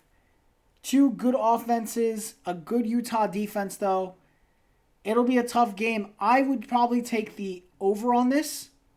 I think it's going to be a little bit more high-scoring than people believe, and Utah will be a better unit overall. Somebody's getting the win out of this. I think Utah will probably squeak it.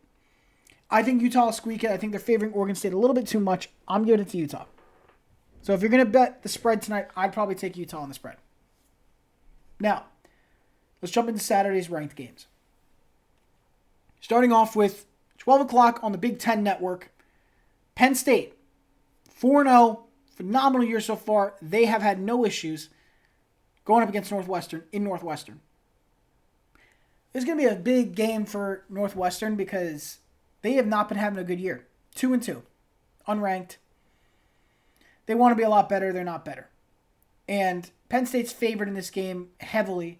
The spread is -26.5. Does Penn State blow them out? That's a big question. And the over-under on that one is 46. I personally don't know. Just because I feel like Northwestern isn't a good team, but they're not like the worst team I've ever seen. You know what I mean? They lost to Rutgers in the opener, 24-7. Rutgers has been overperforming this year by a lot. Then they go and they beat UTEP, 38-7. But then they go to play Duke in week 3, they lose 38-14, and then they squeak out a win against Minnesota, the Golden Gophers. So you can't tell if they're good or they're bad. Like, I can't outright say they are a bad unit. They are a good unit. But they're not, top 25 level great unit. They're just a solid roster, solid unit, solid team. That's it. Ben Bryant, nothing to write home about a quarterback. It's the truth. I'm not lying. So, Penn State has been getting some big games and big wins already really early. They've been blowing out teams left and right. Here's some examples. West Virginia was their opener, 38-15. To me, that's a borderline blowout. Delaware, the Blue Hens, 63-7. No comp. Illinois Fighting Illini, 30-13. Basically a blowout. Kinda. And then they faced number 24 Iowa last week, and they crushed them 31-0. Come on. Penn State's 100% winning this game, but the question remains, will it be close? And I think with this game, Penn State will not keep it close. Is it going to be above the spread of 26.5? I'm going to say no. I'm going to say that Penn State's going to be under 26.5 on the spread. So the over-under is 46.5. I think it'll definitely be over that. But I'm concerned about, can Penn State hold on? I mean, I'm concerned about how much fight Northwestern has in terms of betting this. Can they really put them on them and, not get completely crushed? Like, if they get 21 points, they lose by 21, great. You win the bet by betting Northwestern on the plus. But if you're going for a money line bet, you're just going to take Penn State all day. So Penn State should win that game. On Fox, 12 o'clock, USC and Colorado. Number 8 USC versus unranked now Colorado. Colorado 3-1 and USC's 4-0. I'm telling you right now, I don't care what you have to say. USC is going to win this game. And this is another game will not be close. Shador's having a great year, don't get me wrong. But there's no chance you're going to convince me that USC loses this game. Caleb Williams is going to run all over Colorado and the Buffs. Give me USC. The spread is 21.5. Great.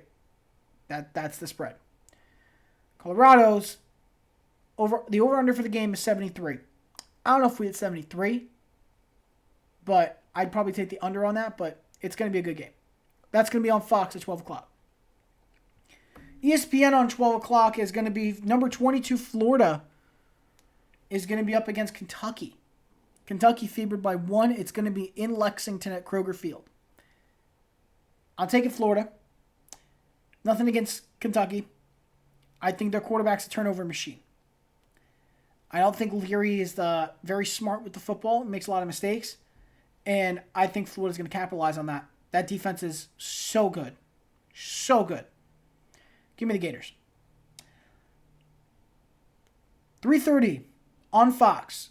Number 2 Michigan versus a 2-2 Nebraska Cornhuskers who are unranked.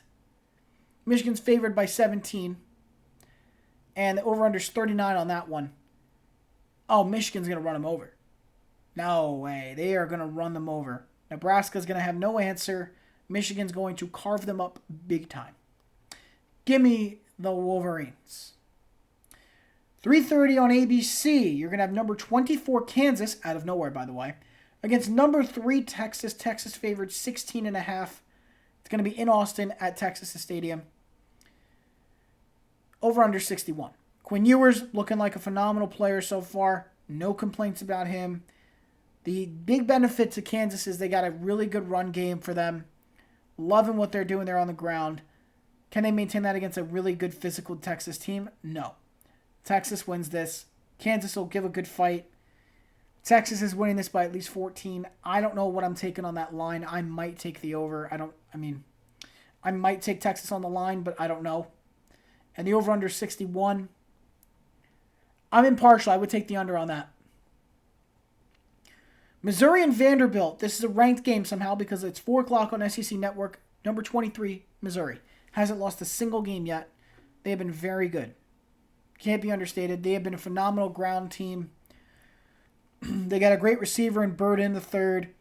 Got over 500 yards on the year, 3 touchdowns. He's been great.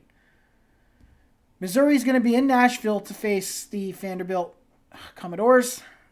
Over-under is 54.5. Missouri's favored minus 13.5. I'm taking Missouri on this one on the line, and I'm taking the over on that, personally. So, Missouri over Vanderbilt.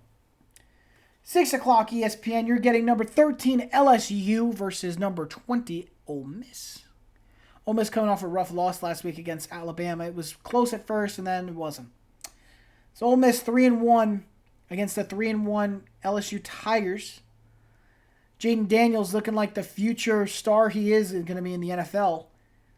I'm taking LSU on this one. It's going to be in Mississippi, so it'll be tough. But the line is 2.5. I think the Tigers can win by more than that. And the over-under 67. I'm taking the under, but I think LSU's a really good team, and they're just going to show it against Ole Miss, and they're going to sneak into the top 10 after this week. Oregon and Stanford. Oregon being number 9 is a shame. They should be higher. 4-0 against the 1-3 Stanford Cardinal. And the Cardinal are terrible. They are terrible. Bo Nix is going to have a field day with the Stanford Cardinal. Give me Oregon. The line is minus 27. I don't care. Give me the Ducks. The Ducks are winning that one on the line. Over under 60. Hell yeah. Give me the over. 7 o'clock on FS1, and that one about Oregon is 6:30 on Pac-12 Network. 7 o'clock p.m. on FS1, you got Iowa State taking on Oklahoma, number 14 in the country in Norman. So that'll be in Oklahoma. Dylan Gabriel having a phenomenal year so far for the Sooners. The Cyclones not doing too hot. They're undefeated in the Big 12, but they are still not doing too well overall. 2-2 against 4-0. Oklahoma's on the line at minus 20, and the over-under is 48.5. Oklahoma is probably going to drop a decent amount of points on them. I still wouldn't take Oklahoma on the line. I might take Iowa State. But on the over-under, 48.5, I'm cool with that. I'll say it's about an over. I'll take the over on that. Oklahoma will get some good points. 7:30 on ABC. Notre Dame against Duke, number 11 against number 17. Notre Dame had a rough ending last week to the Ohio State game. 10 men on the field in the last two plays. What's wrong with you? Notre Dame, 4-1 against number 17 Duke, who still has yet to lose this season. Sam Hartman, great year so far for him. Notre Dame, minus 5.5. The line is 52.5 for the over-under. I will definitely take the under on this one. And I think in terms of the line, I'm going to say this is going to be closer than the 5.5. So this is an iffy one, but I would probably lean more towards Duke on the line here. Plus 5.5. If you could do an alternate spread, make it a little larger for Notre Dame. Make it a little smaller for Notre Dame, down to 2.5. Do that. That's probably safer. So that's how I feel about that. Notre Dame's probably winning this game. 7:30 Eastern on SEC Network. You've got the South Carolina Gamecocks against the number 21 ranked Tennessee Volunteers. 3-1 Vols took a bad loss to Florida one week, and they have not been the same since. They're going to be in Knoxville at Neyland Stadium. The line is minus 12 in favor of Tennessee, and 61.5 is the over-under. I would take the over on this one. It'll be a high-scoring game because the South Carolina Gamecocks are a high-scoring offense. They really are. They like to put points on you early. And Tennessee should win this game, but because it is an SEC game, it is going to be competitive. I will likely take the over on the 61.5 in terms of the line itself. I will say it's going to be under whatever Tennessee's line is, which is minus 12. I'm going to say USC. I'm going to take, not USC. Technically is, but South Carolina on this one. 9 o'clock Eastern, ESPN. Number 12 ranked Alabama, 3-1 against the Mississippi State Bulldogs, who are 2-2 and yet to win a game in the SEC. They are 0-2 in conference play. This one will be in Starkville, Mississippi, so Alabama's going to the Bulldogs. Will Rogers doing an okay job so far through the season, but he's not been the best passer. Alabama's line in favor of them, minus 15, and the over-under is 46.5. I'm taking Alabama. I'll say the line is fair for minus 15. The over-under 46.5. I will take the under on this one. The offense for Alabama scares me. One week they'll give you 20 points. The week after they'll give you 45. You never know what you're getting with this team. So with Alabama, I'm going to take the under on it. The Mississippi State gets a good fight. Alabama still wins, but they're going to be under that line of 15. I'd say you're safer going with a spread of minus 10 for Alabama. 10 o'clock p.m. Eastern on the Pac-12 network, you're going to have number 7 Washington, who's not getting enough credit right now with Michael Penix Jr., going up against Arizona, who is 3-1 so far, shockingly. The Wildcats have been very good this year. This one's going to be in Arizona Stadium in Tucson. Line is in favor of Washington, minus 19, and the over-under is 66. I am going to say here that this is a tougher game that people are going to think. I am not going to be on the line at Washington on this one. I'm going to say that they are going to be less than 19 points win by. They're going to win the game, don't get me wrong, but I think the line's a little high here. I'm going to take Arizona on the plus 19. And the over-under, I'm going to say under 66. But again, no knock on Penix or whatever he's been doing, but Washington needs to cool down a little bit, and I think Arizona's the team to do it. They're not going to lose, but they're going to cool them down. And finally, the last ranked game of the night will be 10:30 p.m. Eastern Time on FS1. Nevada, the Wolfpack, against Fresno State, number 25 in the country. Those Fresno State Bulldogs. Bulldogs are 4-0, and Nevada is 0-4. This is going to be interesting because the line is in favor 24.5 of Fresno State. Over-under is 51. Keene has been pretty good this year for Fresno. But can they maintain that against the Wolfpack is the question. Fresno State, to this point, has had some big wins. Close wins against Purdue. Got a big blowout win over Arizona State. Beating Eastern Washington barely. And crushing Kent State the week prior. So I am fully in on board with Fresno State winning the game. But will it be by 24.5? I mean, the losses Nevada have been pretty bad. USC wasn't even close, 66-14. Idaho, 33-6. How do you lose to the Vandals? You lose to Kansas, 31-24 is now ranked. And you drop to the Texas State Bobcats, 35-24 last week. If you ask me, the line makes sense. This all makes sense. Give me Fresno State on the line here at 24.5. This is going to be a blowout, people. And the over-under, give me the over, 51. And that is my opinions for the NCAA Football Week 5 preview, my picks for the top 25. That's where I'm thinking generally about the betting-wise in terms of wins. Most of the ranked teams should win this game. If there's any that would be really at risk here for tough bets, Notre Dame Duke would definitely be a tough one. The Gamecocks and the Vols will be a tough one. LSU Ole Miss will be fairly tough. And I'd probably argue that Florida Kentucky would be close. And I missed one more. I forgot one more game. 3:30 p.m. on CBS Eastern Time. Number 1 in the country, Georgia, 4-0. Going to Auburn to take on the Tigers in Auburn, Alabama at the Jordan-Hare Stadium. UJ favored 14.5 in this one, and their over-under's at 45. Carson Beck hasn't been the best scorer offensively this year. And the very clear that the Georgia offense isn't what it was the last few years prior. But the Auburn Tigers haven't really faced tough competition yet. They faced UMass to start, and they crushed them 59-14. Beat the Cal Golden Bears 14-10, close one. And they beat the Sanford Bulldogs in the FCS 45-13. So pretty easy, good, no problems. But last week they took a hard loss to A&M 27-10. Texas A&M ain't even ranked. So personally, being honest, I think Georgia will not cover the line here at 14.5. In terms of the over-under, it will be over, but Georgia will win this game. I think it'll be a lot closer than people think because it's always tough in an SEC competition. Always is, especially with two teams like this. Give me Georgia. Give me Auburn on the line. And give me the over on the line. Give me the over as well. 45. Over 45. And that's it, people. That is it for the college football rankings.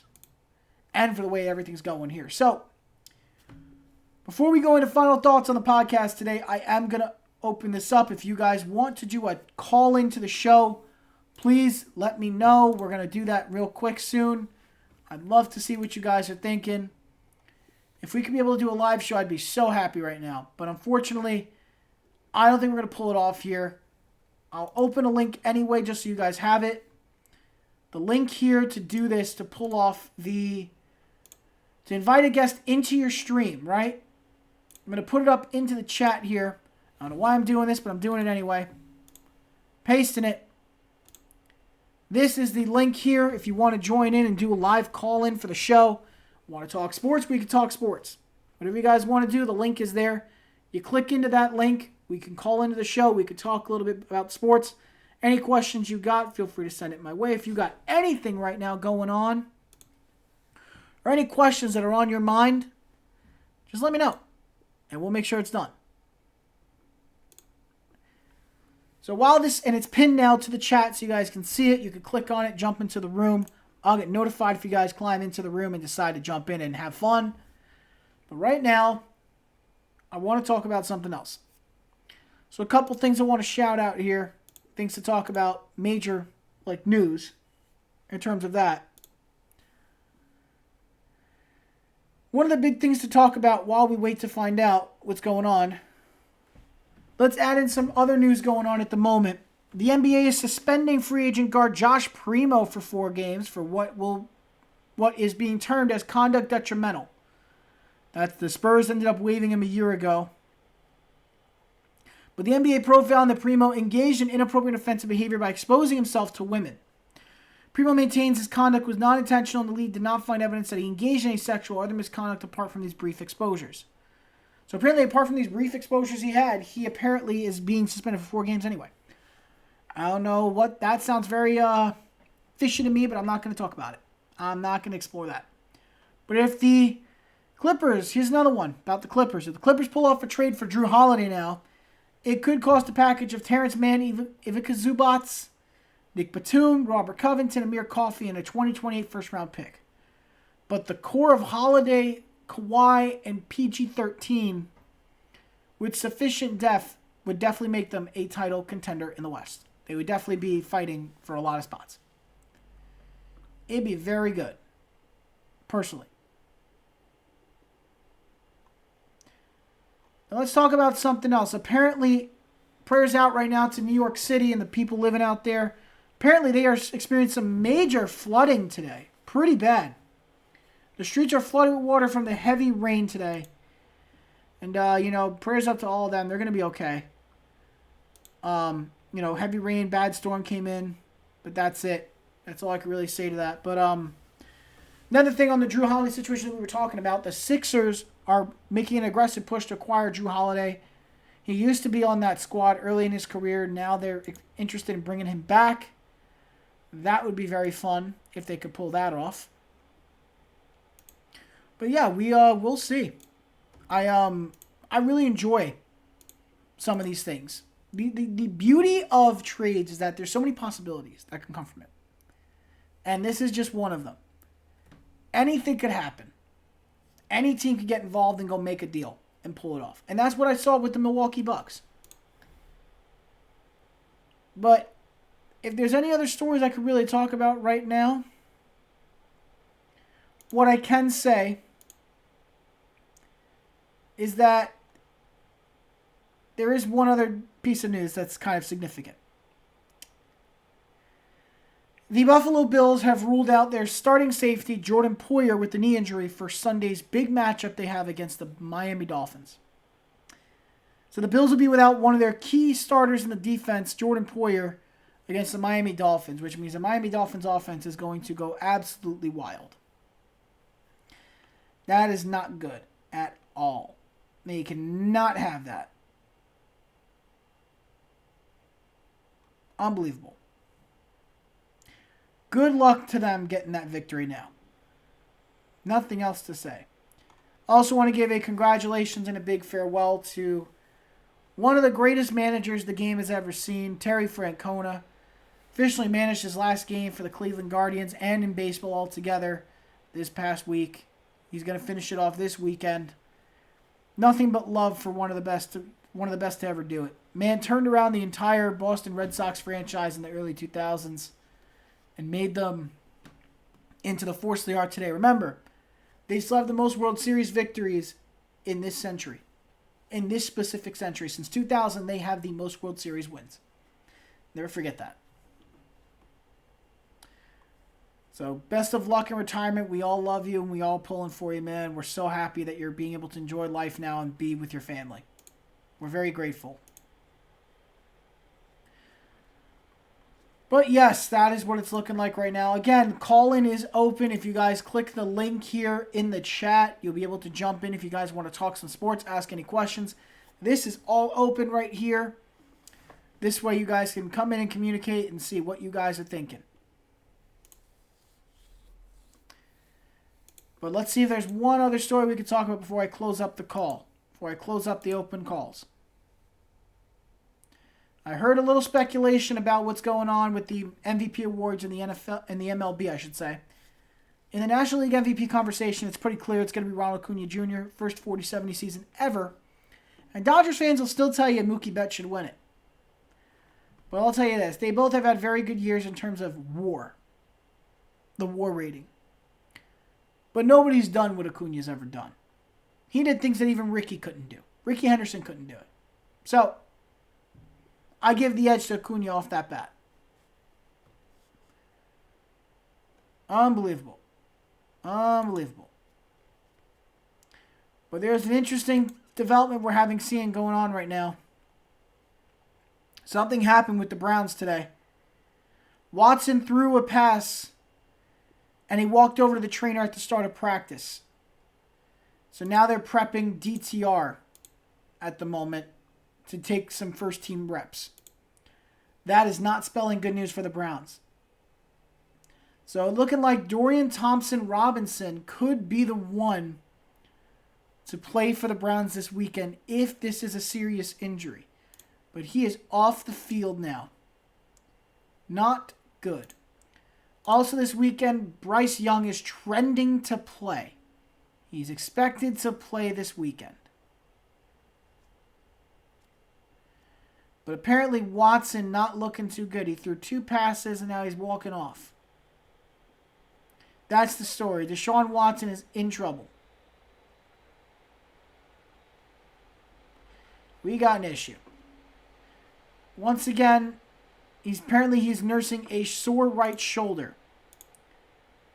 So if that is the case, then hopefully he should be good to go for Sunday if it's just a sore shoulder. But something to keep an eye on. It could be worse than that. It may keep him out from the game, but he's probably going to be questionable. I'll probably list him as questionable. He's probably going to play anyway. As long as it's not worse than that. If there's inflammation, then there's an issue. But so far they're just saying he's sore. We'll see how it goes. Best of luck. That's another story we got to talk about. Cleveland, man. Cleveland is such a good team right now. They are playing phenomenal football. They're the only team right now that can actually legitimately threaten the Baltimore Ravens in the AFC North. Steelers, you could argue it, but it's just, I'm not buying it. I'm not buying it with the Pittsburgh Steelers yet. The offense still has a lot to figure out. They do. So yeah, time will tell. I don't know about the Steelers yet, but I know for a fact those Browns are for real. They really are for real. They're a good unit. I'm a little curious about the offense, but the offense has been doing some great work in recent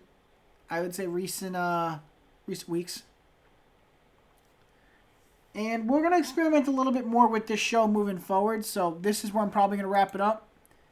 Nobody came into the guest room, so we're going to close the guest room now. Guest room is officially going to be closed. I'm going to pull that off of the chat so that this way we can delete it. I want to try and delete this if we can. But I appreciate you all for coming out and enjoying the show here. It really was great to have you guys all here. This is great for the live stream. I really enjoyed this. I want to be able to do this more often.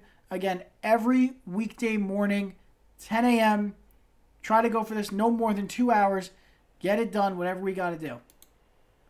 Because I really do enjoy this, doing this with you guys. This is so much fun.